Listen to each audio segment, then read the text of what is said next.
and the chapter is The Stones. Nobody emerges from the huts as we dock. When we're on dry land, we stare at the huts suspiciously. You're not supposed to enter a toth without announcing yourself and being guided by one of your own rank, but times have changed. Many of the old laws no longer apply. You in the huts, Gaul bellows, in case anyone's alive inside. Silence. Should we go and see if anyone's there? Figna asks. They'd have answered if there was, Conla says. Unless they're scared or sheltering underground, Orna notes. Ronan points silently at the spot to the left of the huts. My eyes aren't as sharp as his, so it takes me a few seconds to focus. Then I see it. A small arm, probably a child's, lying in the dirt. Gaul sighs, draws his sword, and moves to the front of the group. Let's go, he says gruffly, and we proceed at a forced, nervous jog. There's nowhere to shelter, so we don't stop when the sun sets, but keep going, hoping to outpace any demons which catch our scent. I try to persuade myself that it won't be noticed. Only a fool travels at night in these troubled times. The Fomori won't expect to find anyone out in the open. Maybe they don't even look anymore. A silly, childish notion. But for an hour, it seems as though it might hold true. We don't sight any demons, and hope begins to grow. But then we hear the growl of an inhuman vibrancy far away from us, but not far enough for comfort. We pause and listen as the howl is answered by others. In my mind, I see a group of Fomori forming, demons, living and dead. They gather around the one who found our trail, sniff the air, lick the earth, quiver with excitement, then lurch forward to run us down. They might be after someone else, Conla says, but his words are hollow. We've been discovered. Let's pick up the pace, Gaul says, expression stern. Run fast, head shoots up. Run fast? He says eagerly. Aye, Gaul says, then grabs the boy as he starts to shoot off. Not that fast. We hear them, a pack of demons, crashing through the woods, snapping off branches, knocking over smaller trees. I've never known demons so excited. I guess when they attack a fort, it's hard work. It must be frustrating, the scent of their prey in their nostrils, having to fight their way through, often failing. But out here, in the open, they have only to hunt us down, and we're theirs for the taking. They're like dogs after a fox. We're looking for a place to make a stand, somewhere we can defend. A cave would be perfect. We could squeeze in and fend them off, maybe keep them at bay for the rest of the night, then escape in the morning. But there are no caves, at least, none that we could find. Gull comes to a halt in a small clearing. Trees have been felled here some time in the last few years. Someone probably planned to graze animals or build a hut in the days before the demons came. Gull looks around, assessing. Not here, Conla wheezes, face dark from the strain. Too exposed. There's nowhere better, Gaul gasps, and points to a mound of logs covered in moss. We can start a fire, fell more trees, stake them into the ground and sharpen the tops, make it hard for the demons to strike all at once. But, Con looks at the others for support, but Ronan, Lorcan and Orna are already drawing their weapons, preparing for battle. Figna has his axe out and is studying the trees. They know it's hopeless, that we're going to die, but what choice do we have? There's nothing to do but draw our lines, wait, and face those who will almost certainly destroy us, die as warriors with pride. I'm thinking about what spells I can use when a small hand slips into mine. I look around. Run Fast is smiling at me. Run fast, he whispers. Not now, I sigh. The boy frowns. Run fast, he says more firmly. I shake my head. We have to stay and fight. Can you fight? Do you know how to? The strange boy's fingers grab mine tightly, and his face hardens. Run fast, he hisses, then points with his free hand. Worm pups. I start to snap at him to be quiet, then pause. There's a tingling sensation in Run Fast's fingers, some sort of magic. I look down. His hand is glowing slightly. The boy looks at it too, and then up at me. Worm pups, he repeats, softly this time. Gaul, I shout. The old warrior glances at me. We're leaving. But don't argue. I move ahead with Run Fast. We'll die here, but I think if we carry on, there's... I stop, not sure what might lie beyond, but sensing in my heart that it's better than this. Nobody's looking at me now, or everybody's looking at me now, torn between hope and suspicion. This place isn't much, Fikna says, but it's defendable. If we're caught on the run, we're finished for sure. Are you certain? Yes, I growl. We have to go. Now. We're dead if we don't. But we'll live if we do? Conla asks dubiously. Perhaps. That's not enough. They don't trust my instincts. They're going to stay. I open my mouth to argue afresh, and then Orna lowers her knives and comes to my side. I'm with the girl. Why? Cole asks. Not a challenge, just curious. Orna shrugs. A feeling? Lorcan taps a few of his earrings with the knife tip. I don't feel like we'll live if we go, but I'm sure we will die if we stay. Gaul looks around at the others and asks the question with his eyes. They answer with weary glances and resigned shrugs. So be it, he says, sheathing his sword. Bec, lead us. We run. Sweat, terror, the sounds of chasing demons, almost upon us. A minute, maybe two, and we'll be forced to stop and fight. Stop and die. The trees are thick around us, impossible to see far. It's dark, too dark. I look up and notice extra branches, scraps of cloth, thatch torn from roofs, and all sorts of bits and pieces scattered among the treetops, linking the upper branches, keeping out the light of the moon and the stars. My stomach sinks. It's a trap. I was wrong. Rungfast was sent to lead us to our doom, and we fell for it. I start to shout a warning, even though it's far too late.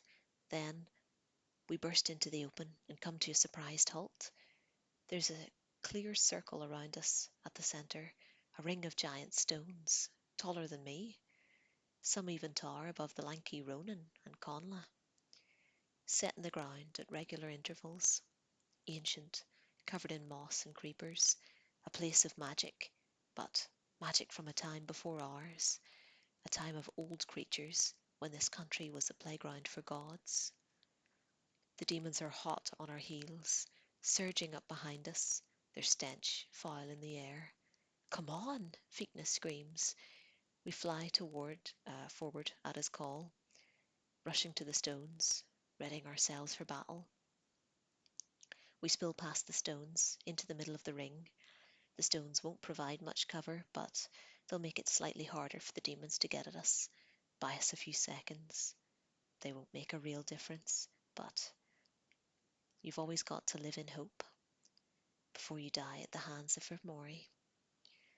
Lorcan jumps on a stone which fell on its side many years ago. He waves his sword over his head, screaming a challenge at the demons which are emerging from the cover of the trees, dozens of twisted, hideous monsters. One is the body of a bear, but the head of a hawk. Another looks like a wolf, but its inner organs hang from its limbs. Claws, fangs, blood-red eyes, nightmares everywhere I look. The demons advance slowly. I'm sure they're relishing the moment, prolonging it, toying with us. But then they stop and howl with anger. As we stare at the demons beating the ground with their fists or tearing at it with their claws, cursing us in their own garbled language, Runfast steps up behind me lays a hand on my shoulder, and says with a confident little smile, "Worm pups." The old magic is too strong for the demons. They can't come within striking distance of the stones. A few try over the course of the night, making darting runs, heads low, howling with their defiance. Each comes to a crashing halt or is thrown back as if they'd run into a wall. I wish we knew the magic of the old creatures. We could build stone rings around every fort, make the land safe again. But those secrets are long lost. Banba often spoke of the ancient magicians, but she knew little about them, except for the tales and legends which she herself was taught as a child. When we finished laughing and cheering, we examined the stone circle in greater detail and find what we find dampens our newly elated spirits. Bones, some from animals, but most are human, stacked carefully in the center, arranged so that the heads point west, in the direction of the setting sun. The sun guides the dead to the other world, and if the bodies aren't cremated, they're usually laid out, facing the path of the ever-moving orb. The bones are more recent than the stones. They're still dotted with scraps of flesh and hair. They must have been brought here after death, Orna says, to keep the Fomori from bringing them back to life. Perhaps, Fikna says, but why not just burn them? Maybe the bodies are part of the magic, Ronan suggests. The stones might need the power of the newly dead. Even if they did, Gaul says, what purpose would it serve? Why drag the bodies here, just to keep the demons from overrunning a ring of stones? The mystery puzzles us through the night. No one can sleep with all the screams of the demons, but it's solved early in the morning. As the sun rises, the demons retreat, but they only withdraw as far as the trees, which encircle the ring. There, under the shade of the rough shelter, they stop and leer at us viciously, pounding the earth with a terrible, steady, threatening rhythm. They worked on the trees, I say, a sick feeling in my stomach. The people in this area must have sought the protection of the stones every night. It made the demons mad, and they had an idea. They built a shelter in the trees around the circle, and when it was finished, they let the people in one night and then stood guard the next day, trapping them. There was no way out. They died here, slowly, of starvation and thirst. Most of the bodies don't have weapons, Gaul sighs. They probably got so used to coming here they grew lazy. Don't bother with weapons, since they were safe within the ring. They couldn't even try to fight their way to freedom. And now we're trapped too, Conla says, bitterly, shooting me a dirty look. It's not Bec's fault, Fikna snaps. We'd be dead already if it wasn't for her. Aye, Conla admits grudgingly, but I'd rather have died fighting in the open than of hunger and thirst, trapped it like a fox in its den. You can die any time you like, Gaul says. The demons are waiting. Go pick a fight with them if you want to die quickly. Maybe I'll pick a fight with you instead, Conla snarls. Men are so childish, Orna snaps, before the insults escalate. Instead of being grateful for this extra day, you're bitter and scrap at each other like dogs. What do we have to be grateful for? Conla shouts. We're surrounded. We'll die like the others who lie here, and our bones will rot slowly, unburied, ignored by the gods. Not necessarily, Orna disagrees. The demons haven't built a wide shelter, and we're not weaponless. If we can break through their ranks, they won't be able to chase after us. That won't be easy, Ronan says, studying the lie of the land. There's a lot of space between this ring and the trees. We can't surprise them. They'll see us coming and converge at that point. So we separate, Orna shrugs. We'll pair off and dart at them from a few directions at once. I doubt if anyone will make it through, but some of us should. Strongest, Vignan notes softly, looking at Runfast and me. What about the smaller ones? We'll take our chances, I say stiffly, not happy with Fikna for slighting me. I'm no warrior, but I know how to fight, and I'm not afraid to die. I want to be treated equally, not as a helpless child. If we're going to try that, we need to do it soon, Gaul says. If we can put a full day's march between us and these monsters, they'll never catch up. But if we leave it till later, they'll just wait until dark and give chase again. I don't see that we have any choice, Lorcan says. Hit hard, run fast, and run fast, Run fast shouts. We smile at him, but he doesn't see the humour in it. Run fast, he yells again. Run fast. Easy, Gaul says, reaching out a hand to soothe the agitated boy. Run fast ducks away from Gaul. Run fast, he insists. Then, before we can stop him, he darts past the safety of the stones and races towards the trees and the demons. Run fast, I scream. Come back. He ignores my cry, but draws to a halt short of the trees. The demons in that area have bunched together, snarling and drooling, reaching out towards Run Fast, each wanting to be the first to snag him and feast on his flesh. Run Fast dodges the hands and paws and claws of the demons and then starts to, no, I can't believe it, but yes, he starts to dance. It's crazy, incredible, ridiculous, but he dances anyway. It's not a graceful dance or a dance of magic or power. He just hops from one foot to the other, clapping his hands, waving them around, grunting a series of off-key tunes. The demons go wild, infuriated by the display. Run Fast is taunting them, dancing around within their reach, mocking them. They fall over one another in fury, clutching, grasping, desperate to drag him down and put an end to his insolence. Some even step out of the shade of the trees and lunge at him, risking the burning rays of the sun. Run Fast dodges them all, leaps here, darts there, dancing all the time. He sets off in a circuit, the demons following him. He comes within range of those who have been standing their ground, keeping an eye on the three on the rest of us. As he passes, they lose interest in anything but the dancing boy and join in with the rest of the inhuman clan, giving chase, lashing out, spitting poison.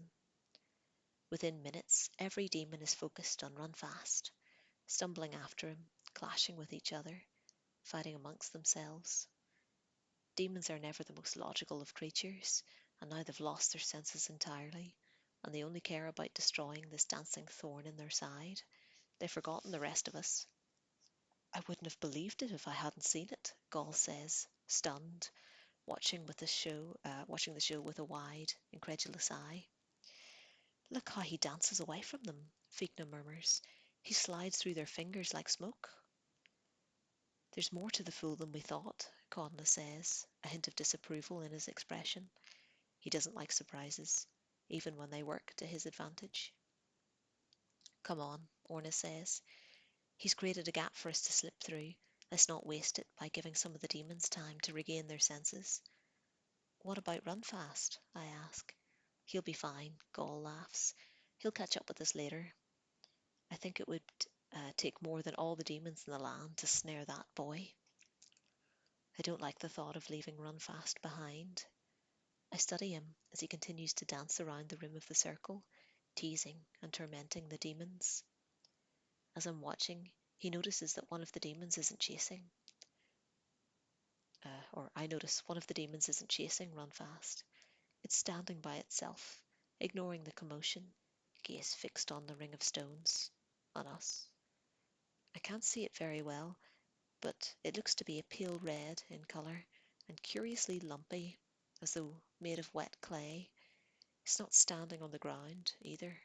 It's floating. There's something especially disturbing about this for Maury. It's not like the other demons I've seen, but before I can move forward to take a closer look, Gaul slaps my back and points me in the opposite direction, where the trees stand unguarded. Run like the wind, little one, he says, and for Nate's sake, don't stop or look back. Then, before I can draw his attention to the floating demon, he barks an order and we're breaking for freedom. Heads down, feet kicking up a cloud of dust. In the heat of the moment, all thoughts, except those of escape, slip from my head and blow away on the cool morning breeze. That's the end of that chapter. Thank you for listening.